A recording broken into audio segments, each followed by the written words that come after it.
He'd be like, "This is Jason, and welcome to the Outcast Haven podcast."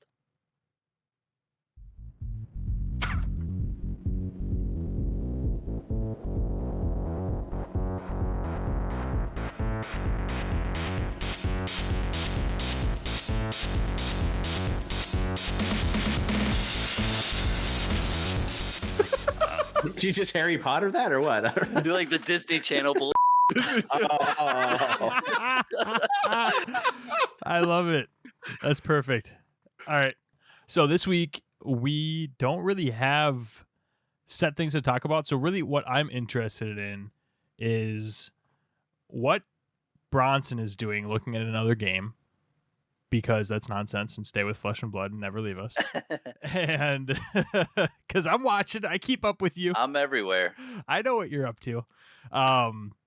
No, I'm just really curious what you guys are playing now. Like, I know, Andrew, it sounded like you were Bolton, but just curious where you guys are at with the decks that you're currently playing.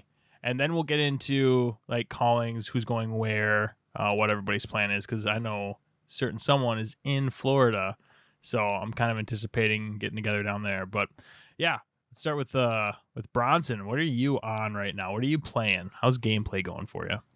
Gameplay is going good. I play a Bravo main, and I've been trying to play him a lot more. And I'm really excited, man, because like Classic Constructed is the way Flesh and Blood is supposed to be played in my mind. And Blitz is fun. It was fun for a while. It's just Bravo, I feel, doesn't really get in his groove because he's more, defensive. And when time is called, it's really tough. I've had so many, I get time called, like, hey, and I've gotten a lot of draws. But in Classic Constructed, I think he's a lot stronger, and especially with the new matchups. I mean, you got Chain, who's huge, and any of the big pro players are playing Chain, or not pro players, but people worth their salt are playing Chain. And Bravo's one of the big counters to him, it seems, and he's a really hard time against Bravo. Same with Prism. Prism matchup, I versed a couple people, Bravo versus Prism, and it honestly just feels dirty. Like when you've all these blue cards that block, that have 6 attack, and you just block with 1 card, it's just nuts. You can totally face roll if you play Bravo right against Prism. So I think he's really strong, but I definitely think we're going to see a lot of heroes like Dash and a lot of other ones that aren't really played as much come out of the woodwork and probably take nationals. But yeah, that's what I'm up to.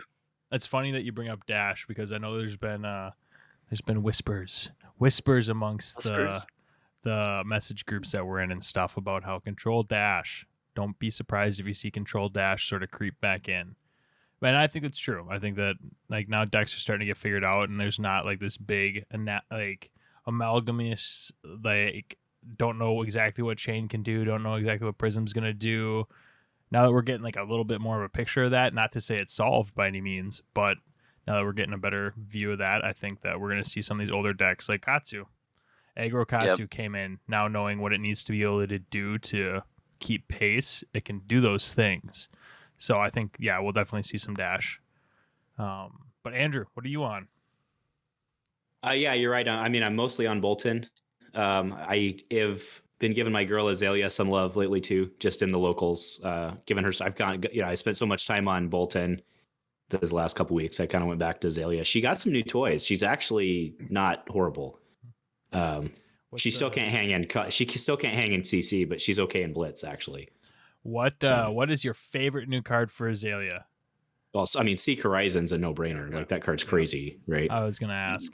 Yeah, I didn't know how I wanted to format my question, but I was like, I basically just wanted to say, like, do you like Seek Horizon? Yeah. So the thing with her is, and spoiler alert, I've got Ranger Week coming up because I'm on vacation next week, so I shot a whole bunch of videos before, so I've got 5 Ranger videos going up next week on my channel. But I don't play Cross Wrap anymore because Seek Horizon and Rise Above, you basically don't need to do it anymore. So you can run Skull Cap for the 2 extra health, and that's not bad, right? So I guess only 2 extra on top of the Cross Wrap, but yeah. Right. That's good. Right. That's good. But funny enough, we were messing around with Azalea, and Jason basically started just taking out Cross Wrap to see if he felt affected by it. He's like, I just want to block more. I just need a little more block sometimes to stop a hit trigger or something. And we found the same thing, that as much as you like that opt, it's just Seek Horizon basically just says slide the skull cap in, cross wrap goes into the deck box because it's unnecessary with Seek Horizon. You just don't even then you get to quote unquote blind Azalea all the time. You're like, I'm gonna blind Azalea. It's like I hit every time. I'm a god. Yeah. Yeah. Yeah. I played So an Azalea recently too, and do you do this thing where you just hit red in the ledger every turn? I played this guy. He did the memories card where he put it on the top of his deck every single turn. He's like red in the ledger, red in the ledger, red in the ledger. It was ridiculous. So I don't play Memorial Ground, I think is what you're talking about. I don't Yeah. play that card. I don't play that card actually. Because like I said, most of the Azalea we've been playing is Blitz, and you can't afford a card like that in Blitz, I think. Yeah. If it doesn't Yeah. block, it's kind of it's Right. tough. Yeah. That's So fair. and she's got enough tools between Sleep Dart, Hamstring, Remorseless, and Red in the Ledger. I mean, that's 5 on hit, pretty detrimental effects. So That's an But- interesting exploit though, like the recycling red in the ledger. Like that's an Mhm. interest, or like being able to choose, I guess, or call your recycle card. That's interesting. Yeah. I don't I like played it- combo-y stuff like that. Yeah, I Yeah. played a guy in for Classic Constructed, and he hit me with red in the ledger 7 turns in a row because he constantly would put it on the top of his deck, shoot me with it, and I only get 1 action on my turn.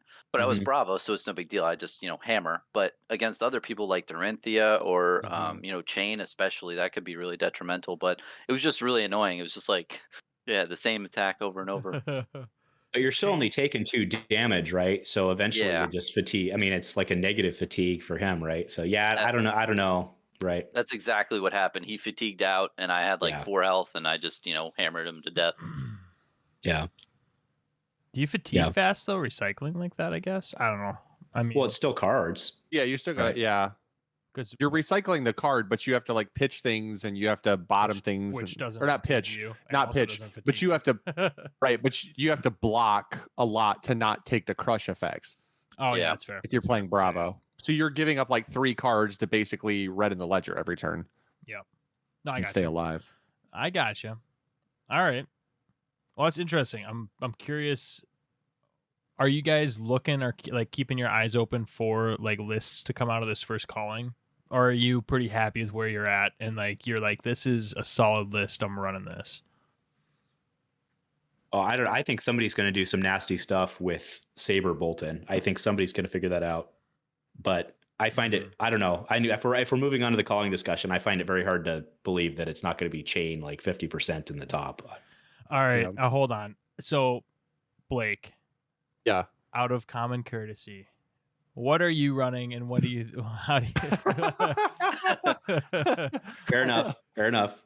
I mean, no, that's on I'm- me. That's on me. I Yeah. totally ignored Blake, and I was like, "Oh God!" No, just because it's- I know it's fine. doesn't mean everyone knows necessarily. So, what are you on? Pretty much everything. I have a bad habit of playing everything. I figure what's going to happen here is in the next few weeks, when we're about a month out from the calling, Dane will firmly scold me and make me pick a deck. I will pick the deck, I will do well, and then Dane will get a bunch of credit for the fact that he scolded me to do it, because every time that Dane has ever scolded me to just pick a deck and do it, I've done well. In Dragon Ball, I did it with Sin Shenron, and in Destiny, I did it with Maul Mando. Mandalorian Super Maul Mando. And I basically just like, oh, I topped a regional. Oh, I 6-0'd a prime. Like every time I commit to a deck, I can perform well because I can pilot it well. I just have like deck ADHD. Yeah. And so I get caught playing different stuff. So like the last couple of weeks I played Katsu and Chain at locals just because I wanted to play something different each time. Yeah. Which selfishly, for like Jason and I, we love that. Or Blake's Mhm. like, I've got 6 decks built. What do you want to play against? And Jason and I are like on our 1 or 2 decks, like just testing like madmen. And Blake's like, I've got Dorinthia, or I can run Chain, or I can run Katsu. And it's like fantastic. But at a certain point, we need to be like, okay, Jason, like, are we being selfish here? Like, we need to make him play one deck, right? We can only do this to him for so long. So yeah, we'll make you pick one. But it'll be Yeah, good. I mean, it's been hard for me because I always feel super, super comfortable on Dorinthia. So I have a natural affinity to just kind of go back to her. It's the deck I've played the most in the game. It's the deck I feel like I've gotten the most, reps on. And then on top of that, it's kind of like Dorinthia for me is similar to like what Bravo is for Jason, where that's the deck that I've gotten also the most input from a much better player than myself. Our buddy Harry, who lives in Australia, just went top 4 or top 5 at the ProQuest there. And he's the guy who taught me how to play Dorinthia. Back when we were just terrible and we were getting mowed down, he taught me all the little tricks and ins and outs of Dorinthia. And I've played a ton of games with him kind of instructing me on it. And it's the deck I feel really comfortable with. But lately I've had a lot of fun playing Katsu and Chain because they're kind of a different puzzle to solve and they play very differently. But funny enough, they kind of play similar to Dory in the sense that they punish you for blocking incorrectly and not knowing the deck, which is, I think, what I found I personally enjoy about Fab. Like, I like playing Bravo. I like playing, other decks. Like Brute is fun just to play for something weird and off the wall. I like playing Bolton. But the thing I love about Fab is I love when the stress is put onto my opponent. It's not just about me piloting clean, but also you have to do the exact right thing or you're absolutely going to get punished. Misblock against Katsu or Dory or Chain, and it can just basically take a turn that was going to be 1 or 2 attacks. And it's like, oh, you will take that arcane. Oh, you will take that 1 damage. Oh, you will block exactly what I'm showing. I mean, now I gotta kill you. Like I can't just sit here and like let you play the game fair. It's time for you to die now. Like you're gonna have to die. So, I don't know. It's probably one of those 3 decks or the 3 decks I feel the most comfortable on. I probably invest the most time in. Yeah, that's fair.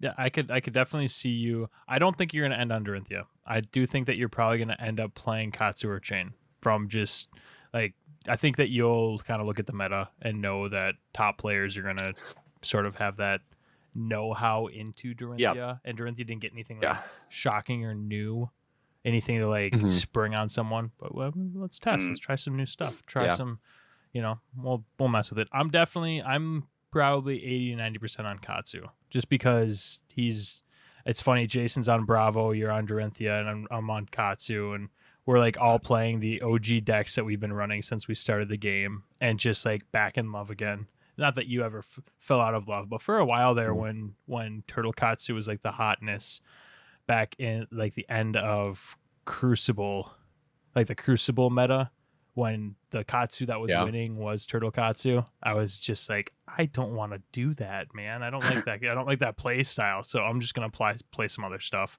But now that Aggro Katsu is like back, and like I don't know that he ever left, because I think that he is the same. I think that Kieran just, Mr. Classic just went out and put something together, and he gave credit for the deck to somebody else, and I can't remember for the life of me who it was. I apologize. Insert name here, or someone comment down below who that was that he credited, because I love that list. I, in true Outcast fashion, took the list that just won and changed it and made it probably worse, but made it fit me better.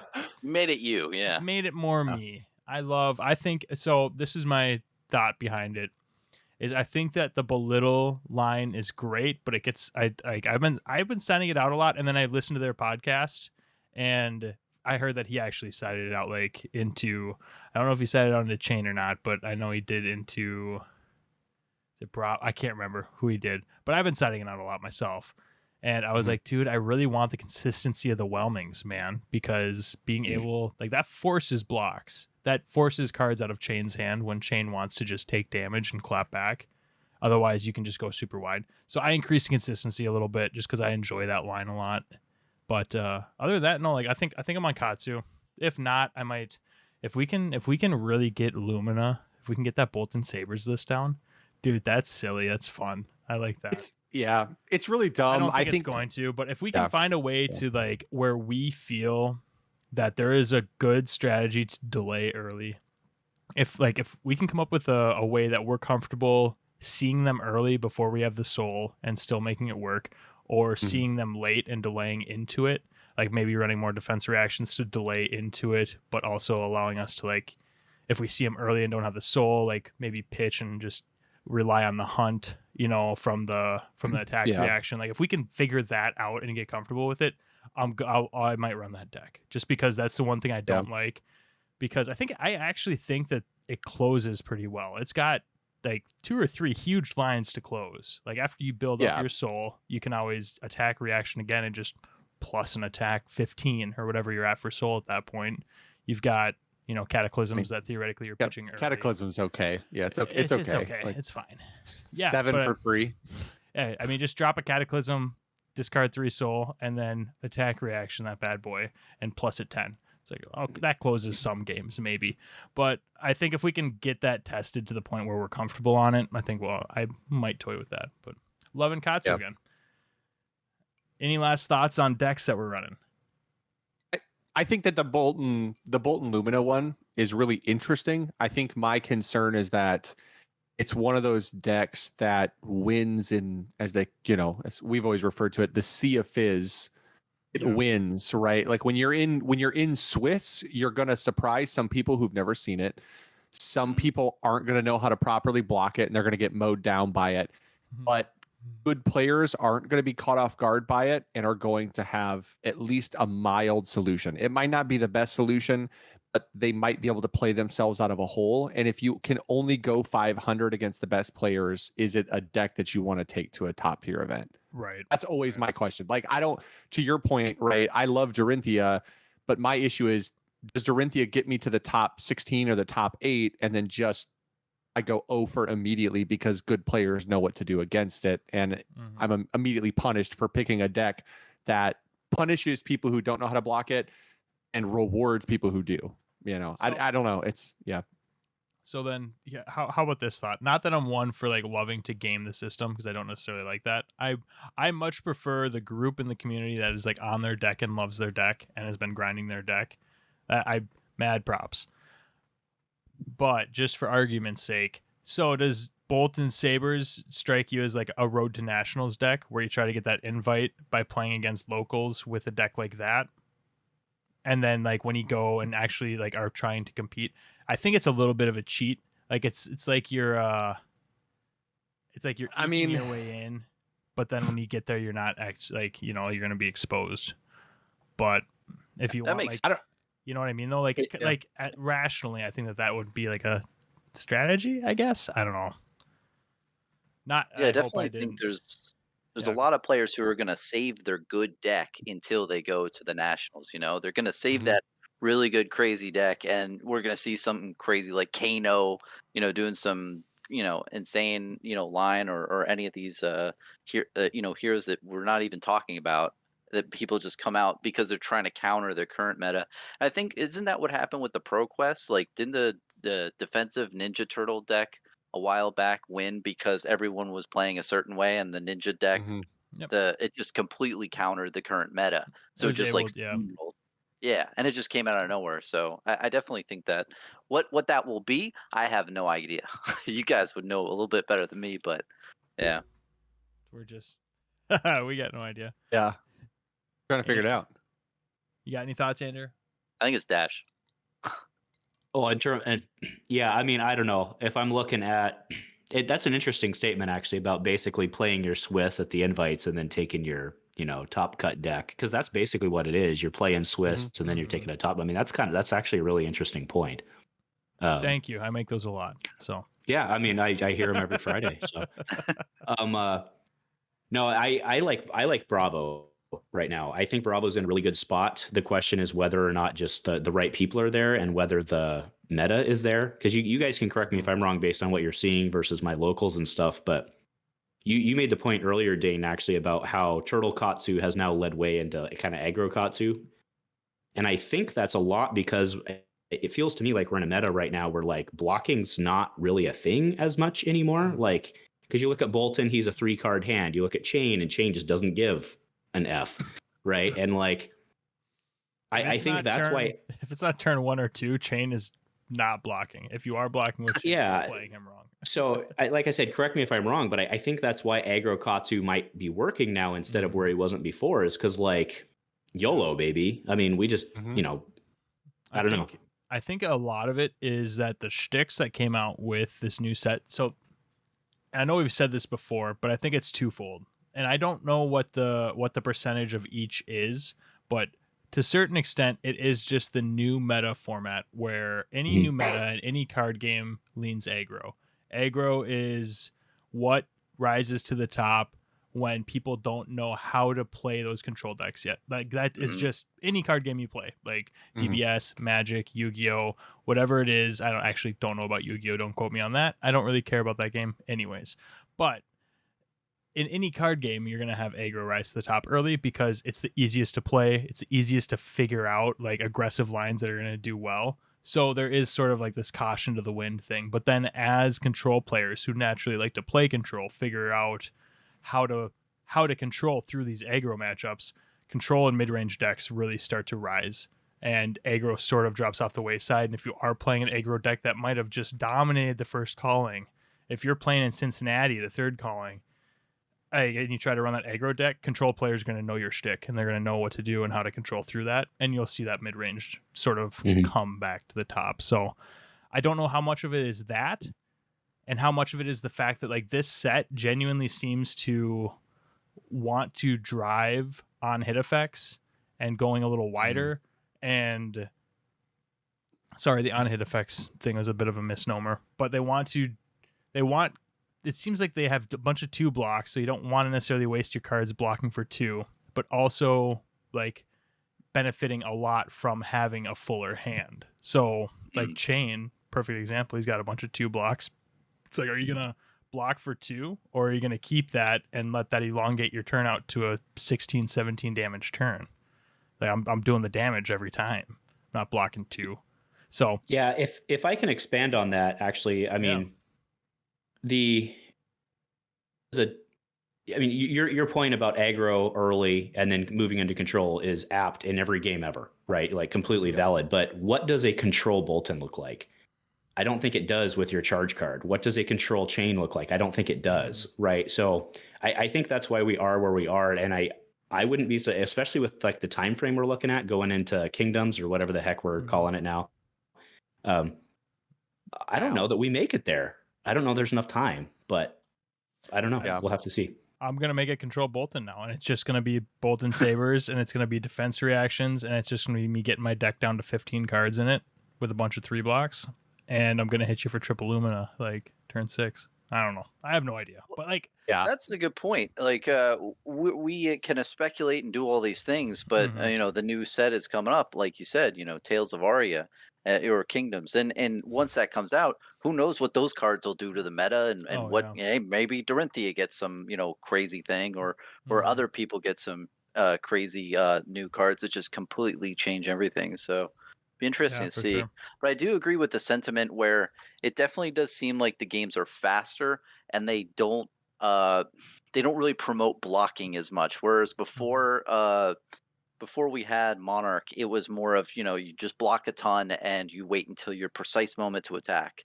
Where this is like, you don't know really what to do. We see this with the No Rune too, where, when we did all these sealed events, you couldn't really block the arcane damage, wanted to get through. And I like that too, because it's like, it made it feel like you were doing something when you were doing arcane damage, where the other opponents was like, well, I guess I'll just block all your damage and then do a new turn. So...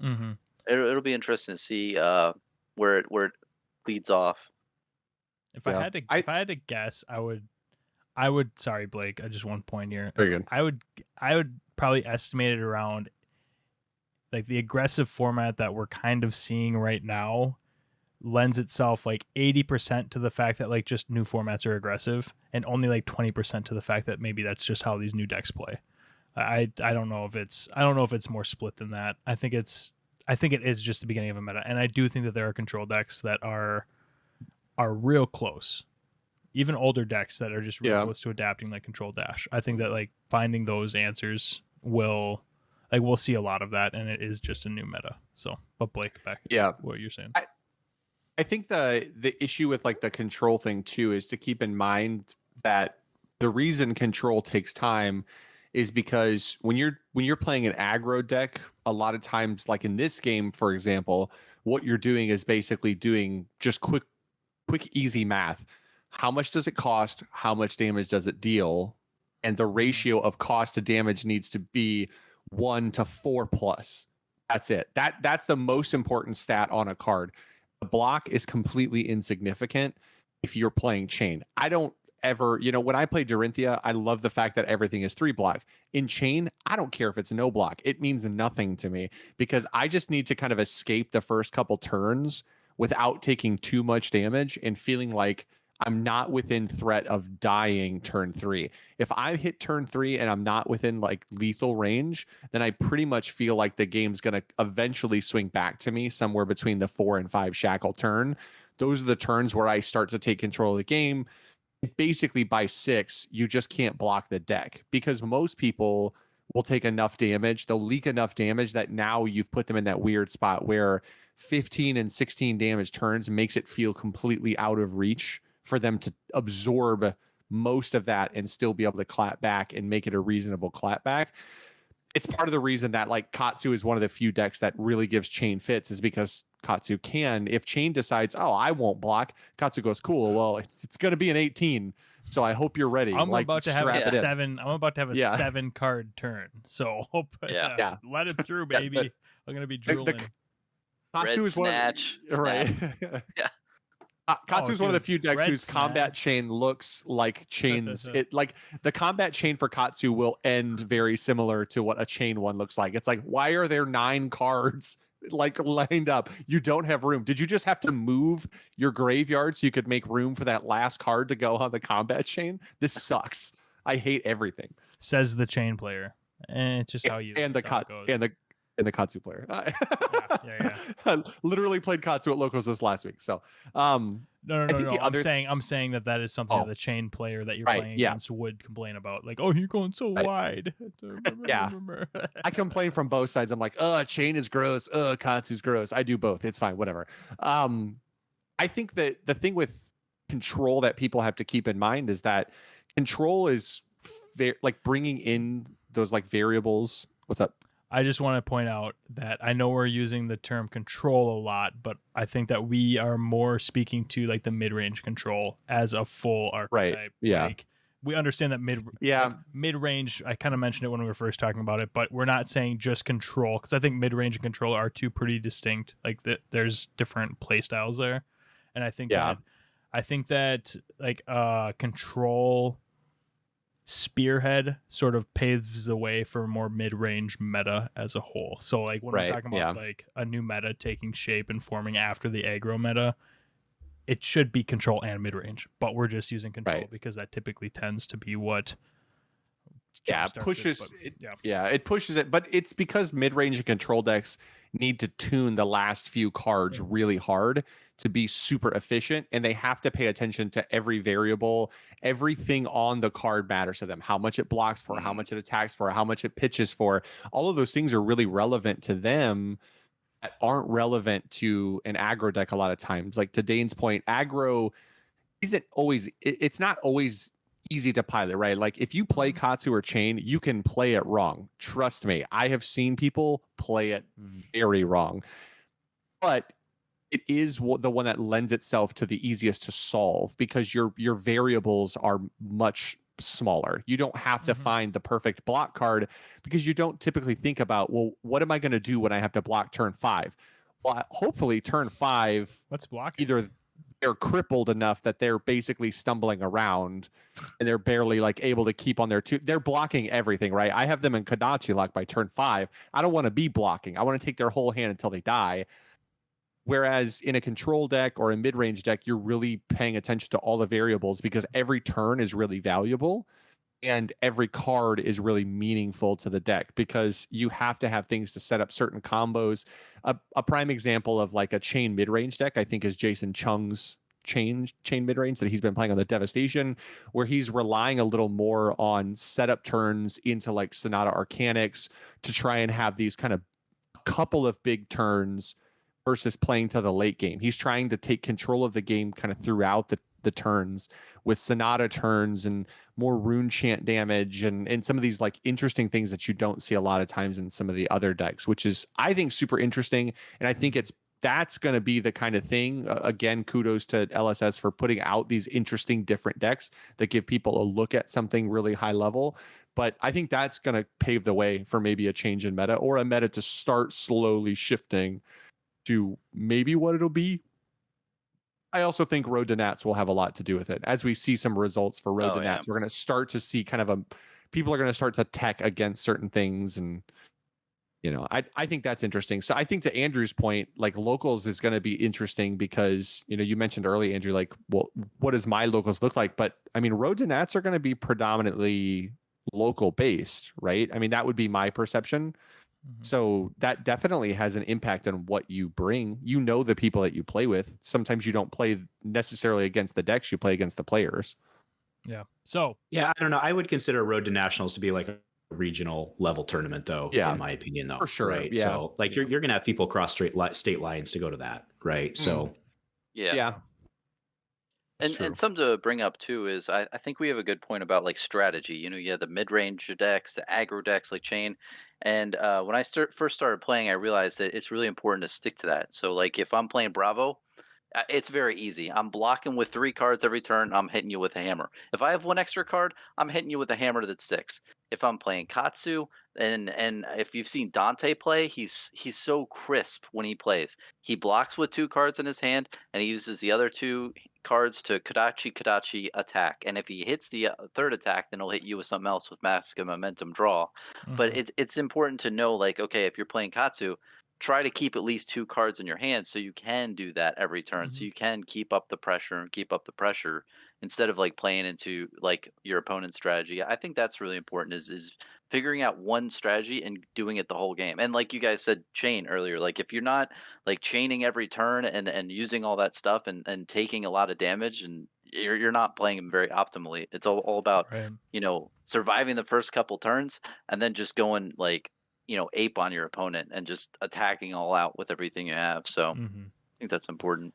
Yeah, and I love the what you said about like sticking to your game plan. I'm really excited for when that mid-range meta sort of pipes up and says it's time for me now, because like I love mid-range Katsu. That is my deck that I love. It just isn't. I don't think it would perform very. I mean, I could probably be testing it, and maybe, but it's not super control-y. It just is more like consistently like building towards and knowing when it's time to like strike, when you are set up, when you have enough, and that like, okay, my deck consists of this now, with the bottom 2/3 being what I've pitched so far, and knowing when it's time to really pull tempo. But like right now, aggro Katsu is just good, and it's good. It's scratching my Katsu itch, so I can't complain. But I think a lot of that has to do with the fact that you need aggro for mid range to thrive. You need aggro to kind of start sliding out of the picture a little bit, so that way you can, some of the cards that come in are more impactful or less impactful. Like some of the cards you have to push in and out are different, right? Because I was just talking to this about another guy who plays Katsu locally, and shout out to Bergie. I know he'll get hyped about that, getting shout out on the podcast. So Bergie's our little wonderkin. He's our little 16-year-old wonderkin that like comes to locals and just kicks everybody's faces in and makes everybody feel bad about themselves. I like how we make him sound like he's not an outcast. Like he's on the crew. Like he's a part of the team. He just is new to Fab. He's new to the Fab. New to Fab. Yep. He's been beating up people in DBS for quite a while now. So he beat people up in Destiny when he was like a 14-year-old kid. He topped it at Worlds. He was a top 64 player. So we were talking about Katsu and about how, like certain cards are just irrelevant in certain matchups, but in other matchups, they're like God tier. Like Torrent of Tempo is God tier into Chain. Absolutely God tier, because Chain's like, well, I don't want to block. And Torrent says, well, I'm going to go Kadachi. You're not going to block them. Then I'm going to go Torrent of Tempo for 5, that last one. And I'm going to punish you, because if you don't block at all, not only do I get go again, but I'm going to go ahead and take Mask too. into Bravo, Torrent of Tempo says pitch 1, nothing happens, because Bravo will absolutely unequivocally stop that attack, and you will get no on-hit trigger. So it's a card that in a mid-range meta probably works its way out of a deck, because if more people are slowing Chain down and you see Chain less, that's a card that hits the chopping floor, like the chopping block, that might end up on the floor. Whereas in the current meta, it's just God tier, because in most matchups, it's like, oh, you want to play fast? Well, if you don't want to block, Torrent of Tempo is going to slap you in the face so hard. Mm-hmm. Yeah, for sure. So, any thoughts on the meta where it stands now, Andrew or Bronson? Well, I was just telling you that I don't see a lot of block. I mean, I see blocking, to be clear. Let's be fair. I see blocking, but it's not like it used to be, right? Right. No, we had a good talk on your show, actually. Yeah. About that.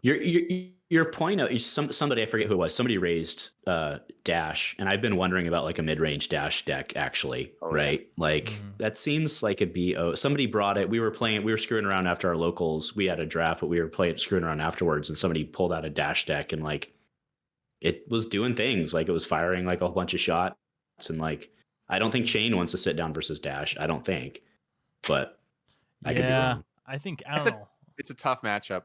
Yeah. It's a weird matchup because it's very dependent on, like, that's a matchup that for Chain we've tested that some.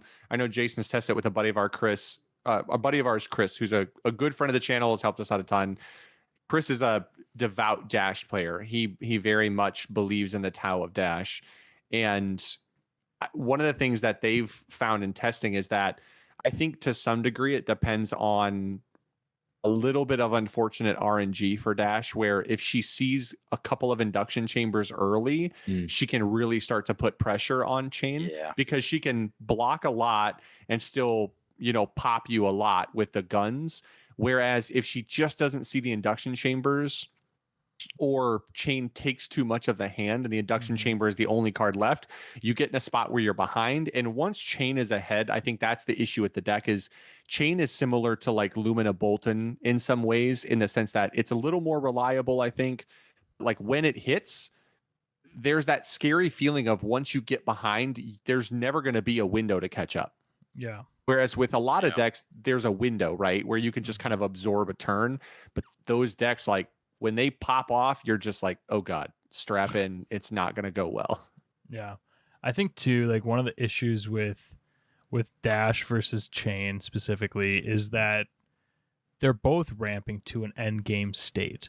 And I think Chain does that more consistently and probably a little better than Dash, because that end game state requires RNG for Dash more so than for Chain, which, like, because Chain just needs to hit 5 shackles. Chain doesn't need to find certain items to put on the field and board to be able to pressure properly.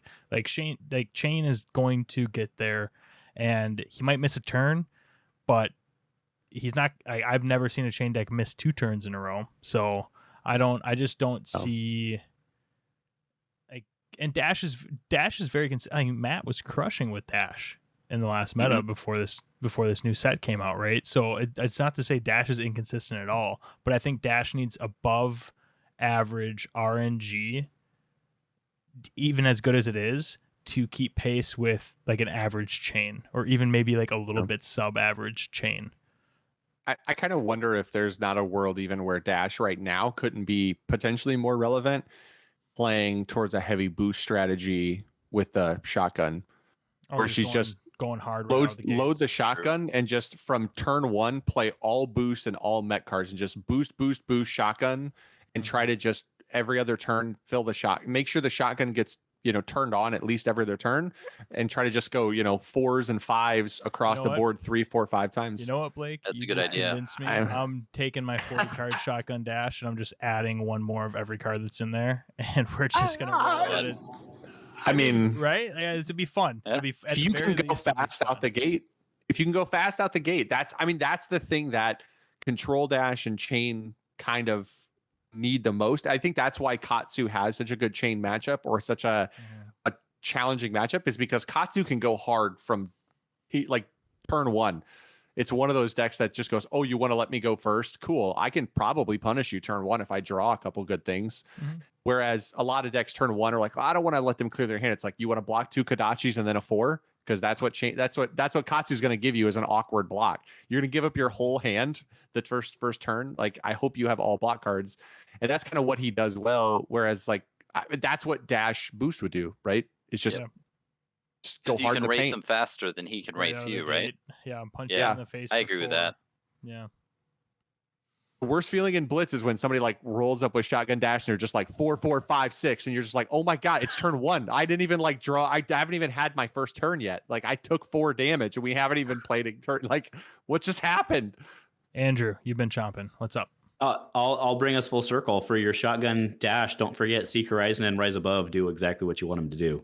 Except for make me miss on my goddamn boosts. Well, I mean, yeah, you're gonna miss. I mean, yeah, I've seen you play. You'll miss. That's right. But, yeah, and yeah, I'm not that's doing true. it. All mech, 100%. Let's do it. No, man, dude, Rise Above is so good for putting stuff on top. So good. bet. Or sorry, Seek Horizon. Seek So- Horizon is So this is I challenge you, tier. Andrew, because I could set up and put a card on top that I need to have on top, or I could just run all mech and not have to set up and not have to put cards on top because it's all mech.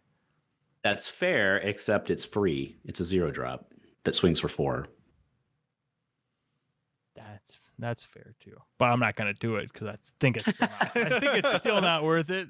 But that is a fair point. A 0 for 4 is always solid. To be fair, I think what we really need in life is for Dane to probably test some games against people not named Blake and Jason, because Jason and I kind of exemplify the kind of people who are going to have people kind of uncomfortable, I think, in Swiss when they realize the level to which we go, I'll take it. Taking it. Yep, I'm I'll take sort it. of. I'll be honest. I am definitely just changing my mindset instead of trying to like adjust you guys. I'm just like Outcast don't block. F it. Like we're doing it live. Like that's our thing now. We just find the aggro deck and we're green Gohan until death, baby.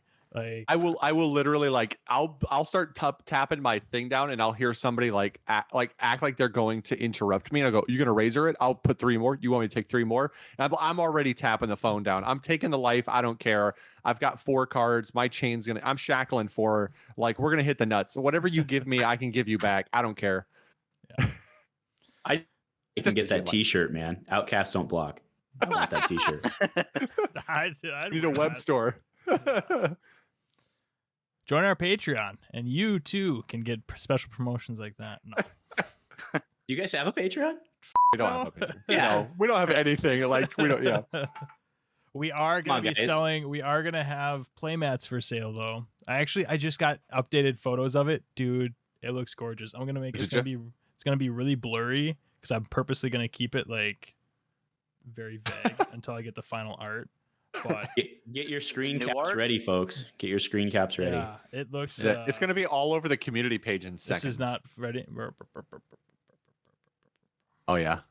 That was a good. Oh, that teaser, looks right? nice. It's a good little tease. But yeah, no, I'm super excited. My buddy's doing it up, and if you haven't, he works for Blizzard Entertainment, does like digital stuff, and he's a digital artist. And I was like, hey man, you want to do a commission for me? He's like, yeah, dude, I'll build my portfolio out. I was like, cool, playmat, let's do it. And he's down, so it's looking really fire. Not gonna lie. Anyways, back to what we were talking about. Well, actually, this is super belated, and I apologize, but also I don't have another topic that I want to cover. So we'll start with Andrew because I feel like Bronson's been getting the lead. But Andrew, what are you doing on your channel? I know you said you got the Ranger thing coming up, but shout your channel out. Give people listening the lowdown, and then let us know kind of what's going on or what your foreseeable future plans are. Yeah, sure thing. Thanks. So I'm Andrew from Dice Commando. It's youtube.com/Dice Commando.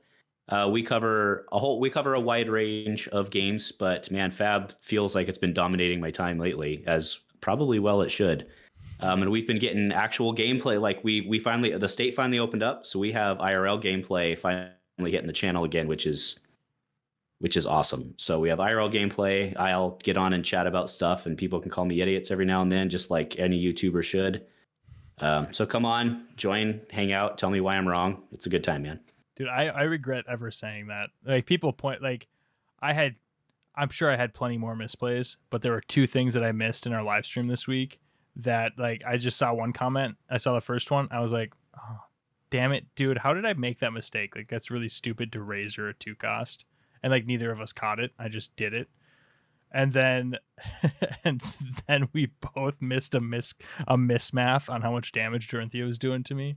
And both those comments it came across very snarky, which I pointed out by all means. Don't be a dick, though. Yeah, I immediately, whenever I see those comments, I just message Dane and Jason, and I'm like, Dane, there's a comment, because I basically know that Jason or I should never respond to those comments because there's no way it's going to end well. Like the only way it ends, the only way it ends is a -1 subscriber. That's the only way that Jason or I respond to the comments, because I get frustrated. It's a completely accurate statement. You can't respond to that. There's nothing you can do. No. Like, what are you gonna say? There's no golden statement. This is like, oh yeah, you guys are my friends now. I like you guys. Yeah. No. There's not. But I like to point out. I'm striving for. In my comment, I think I'm just gonna read it because that's where we're at in the podcast. I actually it was very well spoken. I told them, I said, if I had responded, it would be very clearly drop a link to your channel because I would love to see your flawless gameplay on your channel because you obviously don't make mistakes playing this game. Yeah, right. I'll say that right now. I know you're trying to get your thing off, but I've been doing gameplay on my channel for 3 years across various games. And I think what a lot of these guys don't realize is like, I challenge anybody out there to set up a camera and record you and your buddy playing games and then go back and watch it and see how many mistakes you made, right? Because when you and your buddy are sitting there playing, if you make a mistake, nobody knows. Yeah. Right. You just move on. And when it's on video and then somebody who can see both hands and both decisions from a third party view. Anyway, I'm preaching to the choir here, but. So I'm going to read the whole thing. I'm going to do it just real quick. All right. It'll be succinct. Dawnblade had a total attack of 10 after the attack reactions. Not sure how it was figured out that the attack was at 8. And even more surprisingly, how the Dorinthia player didn't catch it to correct it. It's like the quotations. It's like, why you got to put that out there? Just makes you sound like a dick a little bit. I don't know. It's like you're quoting me for saying it was at 8. I don't know. So the Dorinthia player won that match. I said, yeah, it's too bad we missed that. Apparently I did bad quick math looking at his cards when I said 8. I'm thinking Evan just threw the game, so the chat got more mats. A little comedy. And then I said, also, we keep corrections or pointing out misses in the comments to the point here. And I put to the point. And then we don't want people burning themselves out trying to figure out how X happened. Simple answer, mistakes happen. Thanks for the comment. So, like, I just that's a good response. Just point it out. And honestly, if that resulted in -1 subscriber, we don't ask us what we get for having more subscribers. Nothing. Unsubscribe. Don't follow us. That's fine. We just do this because we enjoy it. But I would also like to point out, once you get to 1,000, you can make like 8 cents a video. It's pretty big. What? Whoa! Sheldon's going to college, baby. Let's do it. Quit my day job. The best part about that was I realized when I went back and watched the play, like I clicked, because I always love when they put the exact time. Yeah. Like, hey, which is nice. Just so you know, do that. Do that watch because I like being it. able to go back and like see. It is nice and convenient. But then the comment just be like, oh, this was 8, not 10, or this was 10, not 8. 10, not 8. Watch out for that next time, or something like that. Just simple. You don't. No one gives a shit about you, so they're not reading it like, oh, what did this guy author this time? It's like no one cares. Just leave your comment. Let us know unless you're a dick, then obviously do more. But yeah, and it's hard because it's like you're trying to correct, but you also want to you need to be kind as well. I personally, when I've been playing in person, I've been trying to read over cards and like, okay, does this make sense? Does this make sense? And I played against experienced players, and I've seen I might be wrong like 8 times. I'm like, oh, does this work out? Oh, and then the 9th time, the guy's like, oh, actually, you're right. I misplayed there. But it's fine, as long as you're nice about it. I always tell people when I'm playing with them, hey man, I'm new. I'm just trying to understand how all this stuff works. So I like to read it out. Bronson, can you still? I like to say that just to they're like, oh, okay, he's a new player. He's gonna read the cards because I like to be very meticulous because sometimes I f up and I never want to f up and like give myself an extra resource and then I win the game and then afterwards I feel like crap because oh man, I won the game but I didn't really. And Yeah, I don't know. That's never happened, luckily, but I don't know. Maybe I overthink things too much, but Happened to me Tuesday. I think it's important. Feels bad. Yeah. Feels bad to be proud of like a clean win against a Dorinthia, and then to be told, oh, that was dirty and not clean at all. And he actually should have And that won. wasn't even an event, right? Can you No, it's imagine if it just- happened in an event? Oh yeah, that'd be pretty infuriating. I'd be mad at myself. Yeah. But yeah. I would like to point out that he played Overpower too, and Overpower gets the plus. It's 2. It's a blue Overpower, so it's a +2 and then a +2 on the reprise. So it's totally possible you read the first +2 when you hovered over Overpower really fast and missed the reprise +2. Did I actually that vaguely rings a bell? Did I hover over Overpower? I don't know. It's totally possible. I didn't watch if you hovered over it. I'm just saying like Overpower is a plus and then a reprise plus. That might have so been. it's possible you caught one or the other and just missed one of the 2 pluses and didn't see the second plus. That probably, honestly was more just the fact that like I make it a point to not block unless I absolutely have to, or I'm like stopping something specific. Yeah. So I typically not I shouldn't, but I disregard reprise because I don't when I'm looking at what a card's effect is, it's like, oh, this is a +3 and then a reprise effect after that. Yeah. Cool. I don't care about the reprise effects I didn't block. But yeah, that was my I caused the misplay. Evan didn't catch it. We will play it back in the future, I'm sure. Yeah. But anyways. I think to Andrew's point, I think Andrew said it best, right? When you're playing with friends, when you're playing with people that you enjoy playing with and nothing serious or incredible is on the line, sometimes you miss things, and I don't think that is actually that big of a deal. I understand that for some people that's life or death, but I'm 100% guilty of the fact that, and I think it's a good thing because what I'm trying to do hopefully comes across is that when I go play at locals, I'm having fun. I'm not playing for any sort of grandeur, right? Like winning at locals doesn't make me the best player. What's up? You saying? But Blake, when you played Art of War, you said you wanted to give your attacks +1 power and then +1 defense, and then went back up the card and said you wanted to pitch and draw. It's like that you can't do that, Blake. That's against you can't do it backwards. I know. Yeah. I'm guilty of the fact that at locals I will play a little loose and I have maybe too much fun for competitive players. But my attitude is really simple, that like when I'm playing with people for fun, it's for fun. I might miss a thing here and there. I might glaze over something because I'm preoccupied by something going else. I 100% am paying attention to the whole room. I'm not so engrossed in my game because going from 2-0 to 3-0 at locals will change my life, right? Getting a cold, oh man, I got a cold foil axe now. Everybody's going to respect me as a player because I went 3-0 at locals. Like, it's meaningless. I don't care. What matters to me is that when people come to locals, when people are coming on our channel and playing on our Tuesday night live streams, or they're watching them, is that they're having fun. They're connecting flesh and blood to a fun hobby, because at the end of the day, there are going to be how many people at a calling who are super high tier players compared to the vast majority of people who are there to have fun, get a mat, get some free stuff, hopefully win a raffle, and just experience flesh and blood in a large community. The game is about the community. If you want to be an ass about somebody missing a reprise trigger, suck a dick. Like, just go somewhere else. Like, I'm sorry. No, I actually have a point. Worth noting that they might not have actually meant it that way, but it's internet comments, and that is how it's always perceived. I default towards you're being a snarky dick on purpose. It's very possible they were just like, I ellipses ... dotted and quoted because I was actually thinking when I was writing or something, like, I don't know, but it came off in a poor light, so I just corrected. But it's very possible they didn't mean it that way, and if that's the case, your corrections are noted. We'll be aware of it, and I am well aware that I think that you can play clean and have fun, and I always want to play cleaner. So I appreciate being called out when I missed it. So, because now I guarantee, like, actually playing Jason today, I was very well aware to like not razor my 2 cost, because I didn't think that was something I needed to like think through, but apparently it was, and I thought through it today. So appreciate the comments nonetheless.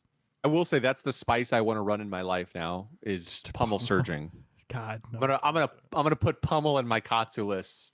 Just pummel Katsu, baby. People let that searching through all day. People let that surging through all day. Could you Just imagine punish. running? Maybe I'll play with that. Just the blue surgings as well, and then run pummels, and then when you hit them with a 3, go again, and they block, and you're just like, okay, I'm gonna pummel this. The blue pummel. Just for added. Coming in I with will that blue. I will it's not a say 0. You don't need to play it. It's not a 0.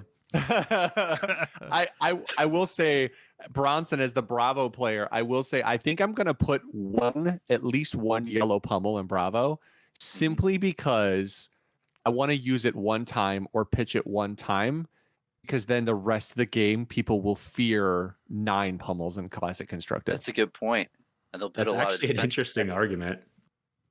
Dane's just over there like, God, not another one. I like No. Dane I love Dane that knows shit. I love it. the level of mind games I like to play when I play card games is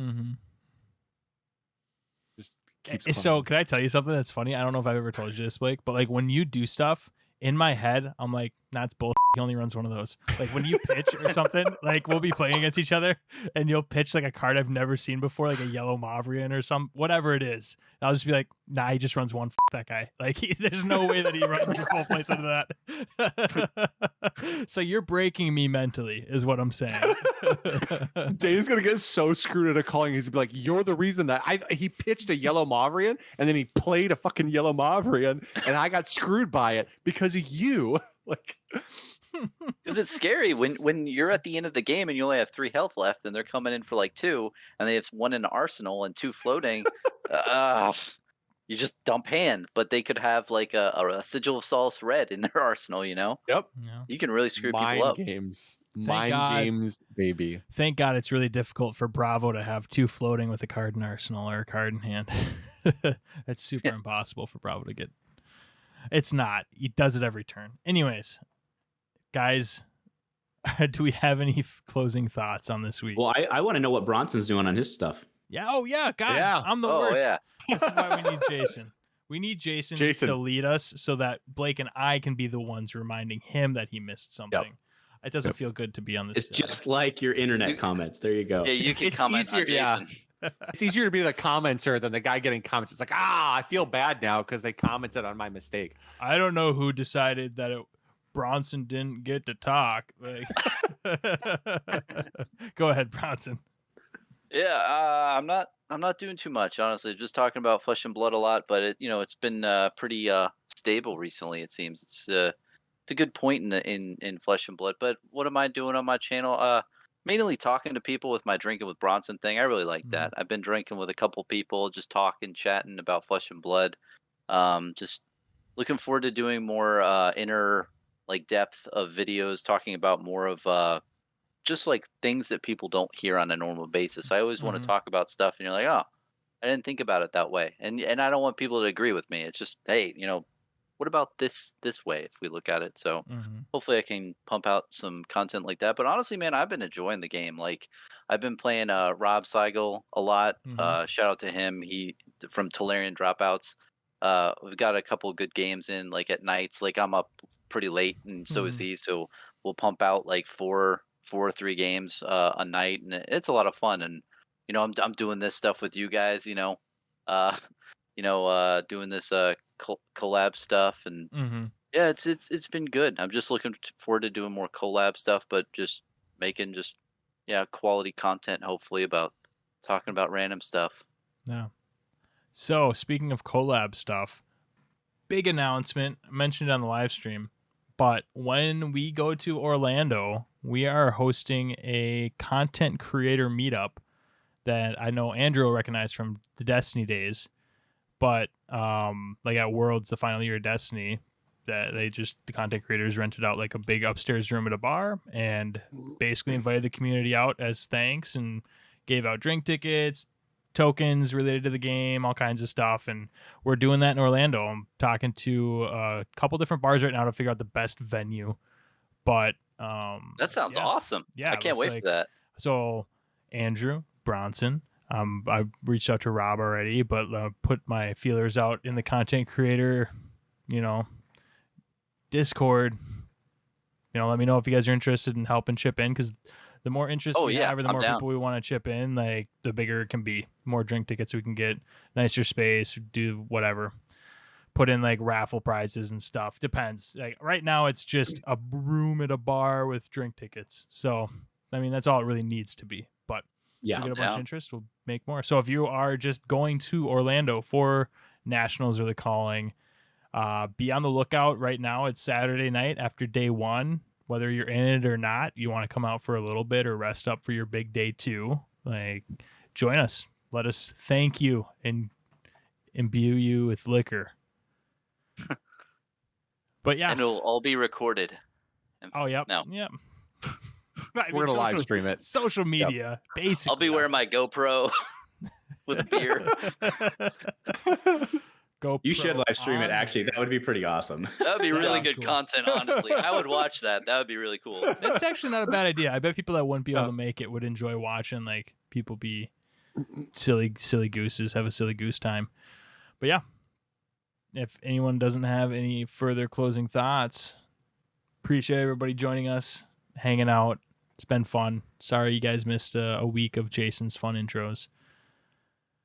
Hated being the correctee, not the corrector. But be sure to hit that like and subscribe. Continue to participate in the comments because we do appreciate it. Be nice to each other. Be nice to us. We're just a And bunch we'll of talk. idiots we're just a bunch of idiots like doing content. Like we know we're idiots. You don't have to remind us that we're idiots. It We're feels just bad. normal guys in a normal room. That's all we are. Yeah. And be sure to be on the lookout for our upcoming videos. We'll talk to y'all next time. Peace.